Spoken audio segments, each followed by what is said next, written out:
Welcome, ladies and gentlemen, to another installment of Diplomatic Language. I'm your host, Jarrell, Mr. Midnight Corley. This is my co-host here, Ryan VC Robertson. All right, guys. Well, this week on the docket, we have the America Competes Act, The Tragedy of Macbeth, directed by Joel Coen, starring none other than Denzel Washington and Frances McDermott. And finally, our person of interest would be Julia Fox. So let's kick this episode off with the America Competes Act. Do you know anything about the act, VC? So the America Peace Act, one, it was signed, 25 January 2022, and it includes a historic investment to surge, production of American-made semiconductors.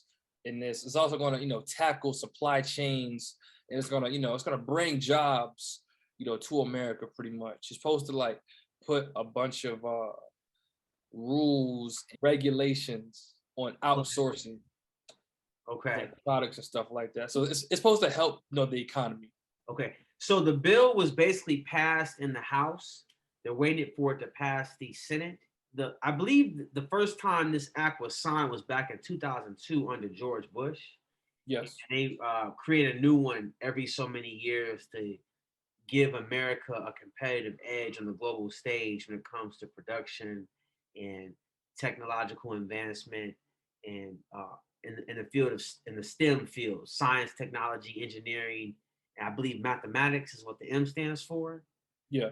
And so this one right here is really trying to stop the bottleneck of the supply chain and try to make America much more competitive with the forces of China. And it says they're trying to make jobs. However, one thing that I saw, which was interesting, one thing that I saw that was interesting is that they were saying that the new legislation supported by Biden proposes startup visas to attract talent to the U.S. And apparently, the act, among other things, amends the Immigration and Nationality Act to create a new classification of W non-immigrants for entrepreneurs with an ownership interest in a startup capacity, essential employees of a startup entity, and also their spouses and children. And I think they were saying that these businesses only have to receive $250,000 or $100,000 in qualifying government awards. And so my thing is, What's your thing? this sounds like a great idea, on the surface, but I'm just really asking, like, which Americans is this going to be providing jobs for? And is this really more geared towards providing jobs towards highly educated people or the common person? You understand what I'm saying? Okay. Okay. I'm trying to really understand, how is it providing jobs? What type of jobs is it providing? And I was reading an article not too long ago that was talking about how here in America, we could really boost the manufacturing if there was a way to finance the manufacturing of all these new technological inventions. All these companies come out with all these new ideas, and a lot of these ideas are in turn manufactured in China because there's no mechanism to fund the manufacturing efforts of these new products. And I was also reading that Elon Musk, the reason why he's able to manufacture is because he funded the manufacturing aspect of his company himself. So we need to find a mechanism to fund the manufacturing of all these new ventures, so we can create, jobs on all levels for all people. Okay. So just off of your research, Mhm. who do you think this is gonna immediately impact? I don't think it's going to immediately impact everyday working Americans in a positive way. It seems as if it's really just looking to attract top talent from other countries, which Okay. we may not, which America may lack. We might not have a pool to pull from, which I don't entirely agree with. I believe it's another example of soft diplomacy, where they're trying to build relationships with other countries to allow more talent from other countries to come in. I really haven't read too much of how it's going to help, Americans that need the help the most, get them back employed. So I don't know. I need to do some more digging. Have you But seen anything about China? I'm Because sorry. I said, have you seen anything like about China? Because like they said that like China was mentioned like specifically in this bill. Well, China is an economic force to be reckoned with. I believe they are number two in the as far as economic productivity and GDP, and they're on our behind. The purpose of this, the House of Representatives basically passed this bill because they're trying to keep America's competitive edge because the Chinese are on their way of surpassing us economically, and they don't want that to happen. So they're looking for ways to attract talent. As it stands now, they're only allowed so many visas for foreigners every year. So this is another way, another avenue to increase the amount of visas that they can allow to, allow foreigners to enter the country or stay here to help with that talent. It seems as if the barrier of entry is very low, $250,000 in raising a capital. I mean, that's a lot of money to most people, but when you talk about raising money, I don't think that's a lot of money to raise for a lot of these companies. But the part of the bill that really raised my antennas was its effect on crypto. So apparently there's this guy, he is a representative out of Connecticut's 4th district. His name is Jim Himes. And he basically is putting language in this bill which would give the Treasury Secretary the ultimate unilateral authority to ban certain crypto transactions. And so a lot of people in the crypto industry are worried about that language, which was actually struck down in another bill he tried to sneak the language in late last year, the National Defense Authorization Act. However, I just got word today. I was looking at Coinbase.com, right? And apparently we just got word that that language was actually struck down. So yeah, provision in House bill allowing Treasury Secretary to block international crypto transactions to be removed. So Jim Hines, he tweeted that it was struck down on his Twitter feed. So a provision in the America Competes Act, a bill introduced in the U.S. House of Representatives last week, would have allowed the Treasury Secretary to block or impose conditions on the transactions should the official find that the transaction or the amounts involved are engaged in money laundering. The overall bill is aimed at spurring economic competitiveness with China. Now, a lot of what I just read there, I just found out more particulars today. I didn't really understand the ramifications of the bill, but I guess the main contention that a lot of heavy hitters in crypto had with it was that you're putting all this power in the hands of an official that's not even elected. They're appointed.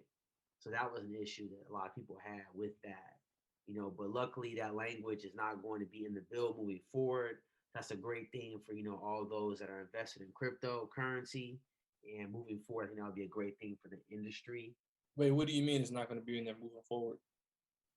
Well, that language that was going to give the authority to the Treasury Secretary to determine whether or not they would ban certain crypto transactions or like just ban people's ability to transact in cryptocurrency.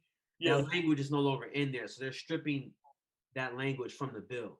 So if it were to pass, that law would not go into effect, giving that ultimate authority to the Treasury Secretary.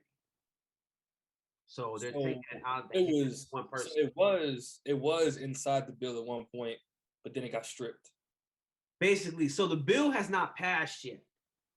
It passed in the House of Representatives. Now it's waiting for the Senate to pass it. So it may or may not pass the Senate because the House right now is majority Democrat. I believe it's split between 50-50 between the Democrats and the Republicans in the Senate. Okay. So they may have a little bit more trouble passing it in the Senate. But it just goes to show you right now that a lot of that crypto is under assault. But in my opinion, I don't think that the government is going to ban cryptocurrency. Nah, they just want to regulate it. Right, they're trying to find a way to regulate it. Yeah, it's going to be difficult because it's decentralized, and a lot of Wall Street banks are in on it now. So, and the government. Hey, real quick. Hey, growing up, did you used to watch, like not watch, but like were you taught like in history class that little cartoon I'm a Bill? Oh, the I know what you're talking about. The video? I'm a Bill on Capitol Hill. Schoolhouse Rock. Yeah. I'm a Bill on Capitol Hill. Yeah. I have seen that. What about that? Nah, like when you was like the bill is at the House of Representatives right now, something like that, or it passed. I remember like they would show like the bill walking up Capitol Hill and then going to the House of Representatives, and then it would get vetoed or rejected, and it would go back Thrown down. back. Yeah, Yeah, that ring up a little bell. Yeah, that's what's up. That's what's up. But that what was people don't realize is that I think the government is actually working on developing a digital dollar. They sort of kind of already have one, but I think they're working on developing one. You know, the central bank. But you know, all of our money is kind of digital. You know, our credit cards and our this is debit true. cards, it's nothing but numbers in a virtual world. You're right. A lot of the dollars out there fake. Like when the bank gives you a loan, they pull the money from thin air. Yeah, I don't know if a lot of they people know that just or not. yeah they take it from like they have this many people inside the bank, and this is how much money keeps flowing in the bank and stuff like that. Mhm. So like it's kind of pulled off of what's the word hope, The debtors paying the money back. built up trust that they're gonna get this money back. Right. Kind of. Yeah. I remember when I Yeah. was a substitute, I actually told these kids, I was like, hey guys, where does the money from a loan come from? And they're like, where? And I was like, when you pay it back. And they were just like blown away by that fact, you know. Hmm. So in Yeah. another video. Oh, one more thing, guys. If you have any ideas on any topics that you like us to cover in any future episodes, please drop your ideas in the comment sections below. We love to hear what you like us to talk about. This is also your channel. You know, we're invested in you, you're invested in us. So please give us your ideas on what you like to hear us speak about on future episodes of Diplomatic Language. Um, I like that. I like that. yeah, no problem, no problem. We need to get that. We need to do that. 'Cause this is the people's channel, you know? Join the community. Exactly. So I think that's enough about that, really. Macbeth, Tragedy of Macbeth. Did you watch it? Did you finish it? What did you think about it? I'm gonna tell you what Macbeth had me doing. Okay. I told you, man. Had I me told you sleep, Friday night. I was like, bro, this ain't it. This is bro. not it. Denzel couldn't even hold my attention, and I was just like, "Yo, this is Denzel, but this is not Denzel right now. This is This is this is something else. This is this is Macbeth." Shakespearean Denzel. Yeah, like this is not Denzel. Like I was like, nah, I couldn't even the words they were saying. Like I didn't even know what half of the stuff they were saying meant. Well, it was Shakespearean English. So they Yeah, actually used this, they used the original script, from Shakespeare's play. I think it was written back in like the 1600s or something. But when I first watched it, I was bored out of my mind as well. And when I started doing some research and reading the plot online, I got more into it because I was like, oh, all of the ideas that I had about this were accurate. And then when I read the plot and rewatched it, it was much more interesting because I knew much more of what was going on. So it was easier to follow along. However, what I learned about this after I watched it the first time is that it was directed by Joel Coen. He is okay. a brother of the well-known Coen Brothers team. This is his first solo venture. Normally, they direct movies as a team, and some of my favorite movies directed by them include The Big Lebowski, Burn After Reading. I really enjoy Burn After Reading. It's a dark comedy. It's absolutely amazing. Make sure you check it out. And they also did No Country for Old Men and Fargo. So I'm sure you guys have heard some of those names. The film kept its theatrical presentation while also maintaining those elements of cinema. And so it was unlike anything I've ever seen before. It was very dream world like, Scale to 1 to 10. What you give it? Scale to 1 to 10. surreal. Scale of 1 to 10. Scale 1 to 10. 10 being it's great. I'll watch it again. I would recommend to others. I'll give it a 7 or 8. 7, 8. And the reason I say that is because I actually started watching it a second time, and I really want to go back and finish watching it a second time. Now knowing what I know, I can catch on to things, But Okay. the cinematography was amazing, man. And just the set, very minimalist. It was almost sort of futuristic in a sense, But it also reminded me of Kanye West's, style taste of his interior decorating style. Very minimalist very White. simple. Yeah. Just it was just I like the cinematography aspect of it. The acting was hands down amazing. Catherine Hunter, her portrayal of the witches, the three witches, that was just like out of Yeah. the world. It was like creepy, like the way she was contorting her body and Yeah. things She of that definitely nature. made me think that she was like a creature, of Right, some sort. exactly, a creature, but she's a on stage performer, and she does that sort of thing with her body. Because I was like, is that real what she's doing or not? Couldn't But it was tell. interesting. You say what? I just couldn't tell. Like, I was like, is this a person? I mean, I know it's a person, but like, are they really doing this movement? Like, yeah, Right. it looked real. It looked real. Yeah. That makes sense. But so what did you think about just the fact that Macbeth was caught up in his quest for power and greed, and that ultimately led to his downfall? How did you? I think Macbeth is a very relatable story.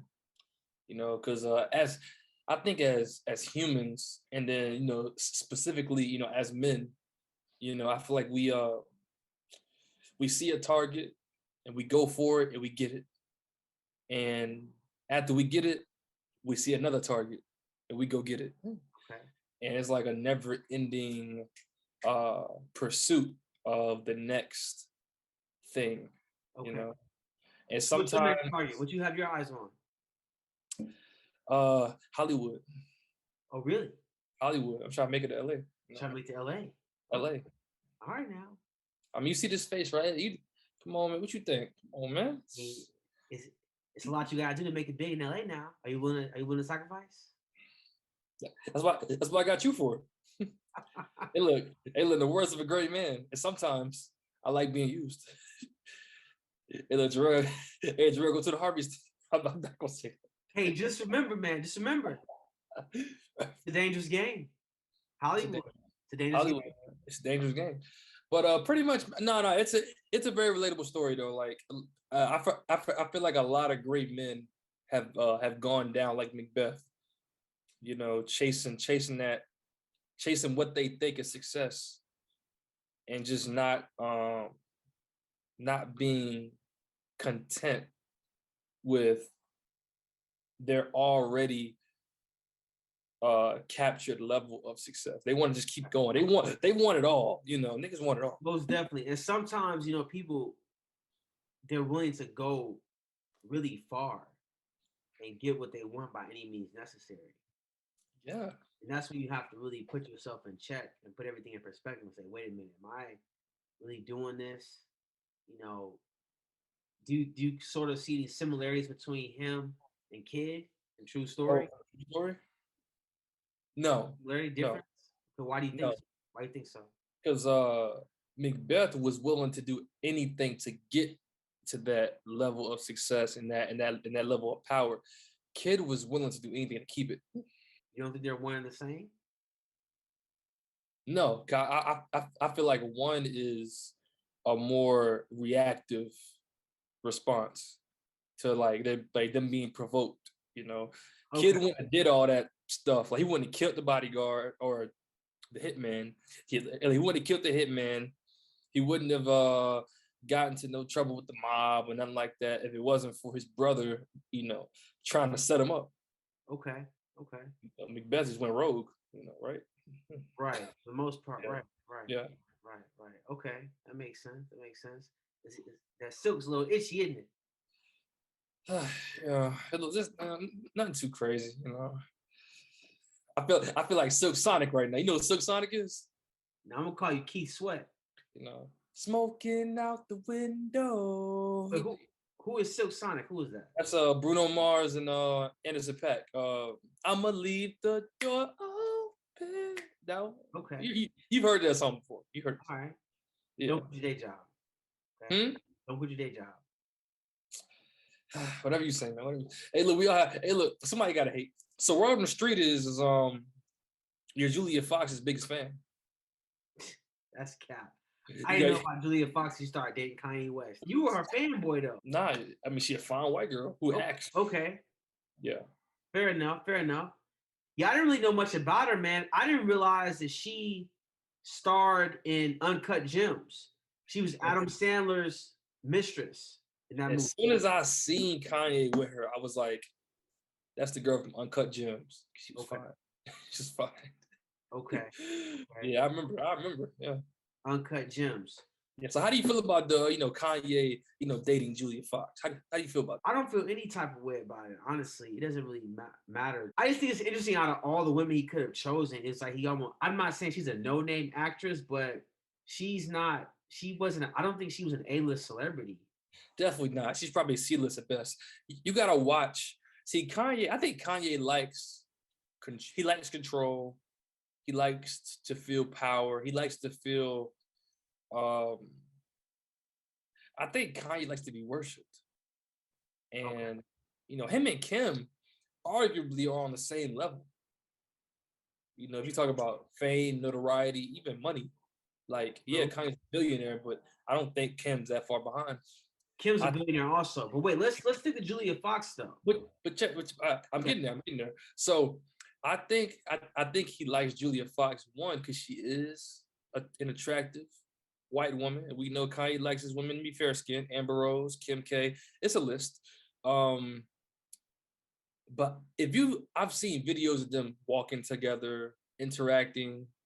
She's in awe that she's even able to breathe the same air as Kanye. If you just look at how she acts, like she's in awe that damn Kanye chose me, like Kanye's with me, like wow, like okay, I see what you're saying. I'll do anything. Like that makes sense. It's like an ego boost for him. I think it is. In my opinion, I think that they both have downgraded. I think both of them have downgraded. She went from Kanye to Pete Buttigieg, whatever his name is. I don't know if I'm saying the guy's name right. Oh, Pete Davidson. Yeah, Pete Davidson. I'm combining names. I think Buttigieg is the name of a politician I follow on the time. And he went to Julia Fox. I'm like, what's going on here? But whatever floats your boat, man. But I did a little bit of research on her since I didn't really know much about her, but apparently she used to be a sex worker. She was a dominatrix in New York City. And she was saying that has had an effect on her career, and that women in Hollywood aren't taken as seriously when they are a creative and a sex worker as well, or were previously sex workers. So she thinks that actually may have hindered her success after Uncut Gems. Okay. She was expecting a brand deal after Uncut Gems, possibly with Chanel or something, but she thinks she didn't get it because she doesn't have the cleanest background, because she used to be a dominatrix. Bro, nobody cares about that, bro. Nobody cares about that. I said nobody cares about that. Well, she says that Hollywood cares. No, Hollywood doesn't care. So I don't know. Well, you're an industry outsider, so I don't know. Hollywood doesn't care, but look at who they let inside of Hollywood. Woody Harris, or is it Woody Harris? What's the guy who was like dating his cousin? I don't know. It's Woody something. Woody. You're talking about Allen. Woody Allen. Woody Allen. Okay. They let Harvey Weinstein in there. I can guarantee you, bro. I can guarantee you, nobody cares about her being a dominatrix.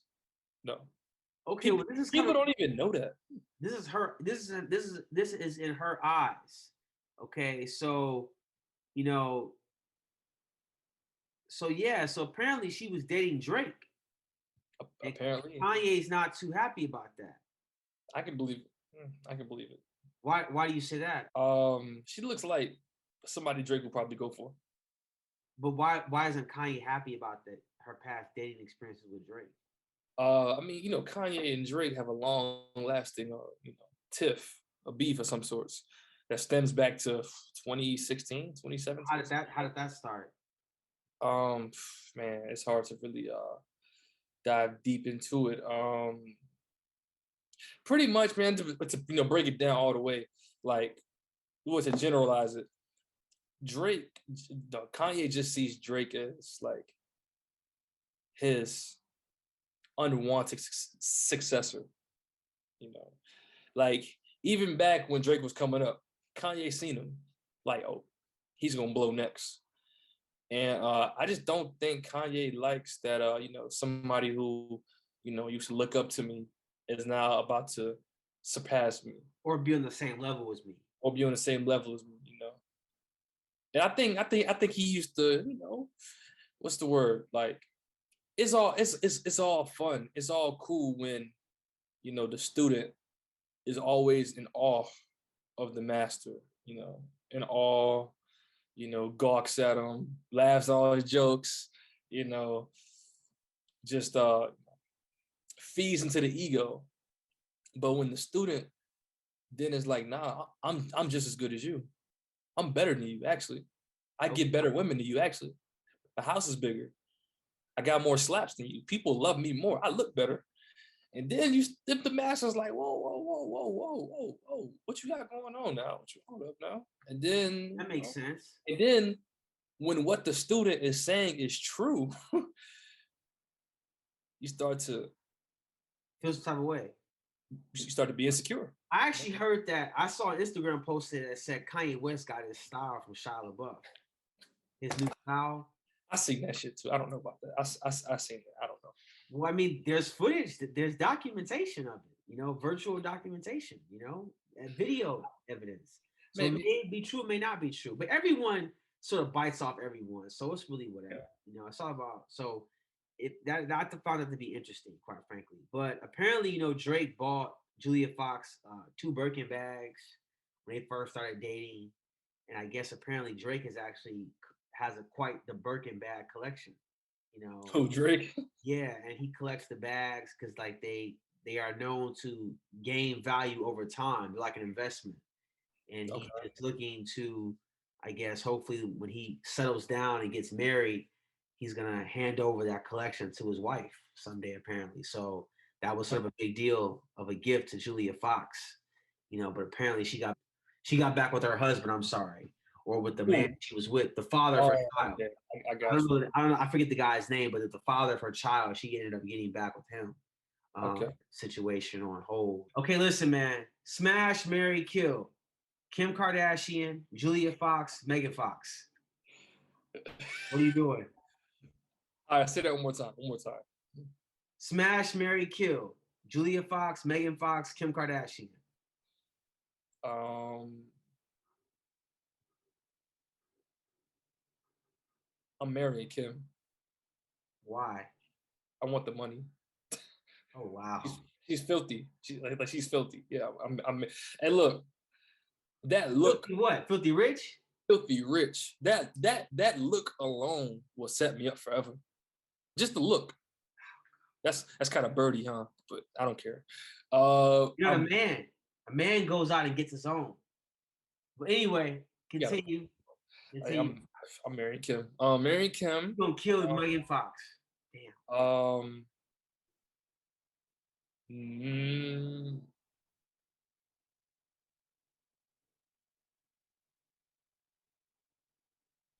You know you're a Julia Fox fanboy.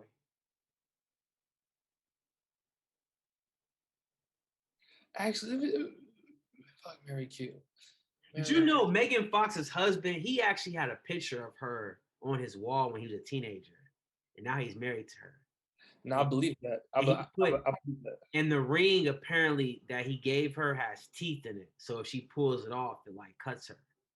Yeah, you know what? I want to change. I want to kill Kim K. I'm marrying Megan Fox. Really? I'm gonna just smash Julia. Why? Yeah. Megan Fox is never in the news. So you don't want your woman to have attention. It's not even that. Like Megan Fox and I think in Machine Gun Kelly. Yes. They live a very low profile life. Okay. Julia Fox, she obviously likes to be in the cameras. Spotlight. Yeah, in the spotlight. But she's fine, so I would still want to smash. Kim K, I didn't factor in that she's kind of old. Like Kim K should be almost 40. Yeah, she's definitely 40. She's almost 40, you know. So I mean, I think she's hitting her prime though, man. You know, she's trying to get a law degree. I guess. You know? So I think she's doing well. She's trying to get on the campaign, you know, free not I don't say wrongfully imprisoned, but you know, people that have been negatively affected by the drug trade or unfairly prosecuted in the sense of overly prosecuted. Right. So So I probably marry Megan. Yeah. What about you? Or is this just for me? That's just for you, baby. Oh, okay. All right. That wraps everything up, ladies and gentlemen. Well, I thought you had some more questions. I was ready. This wraps everything up.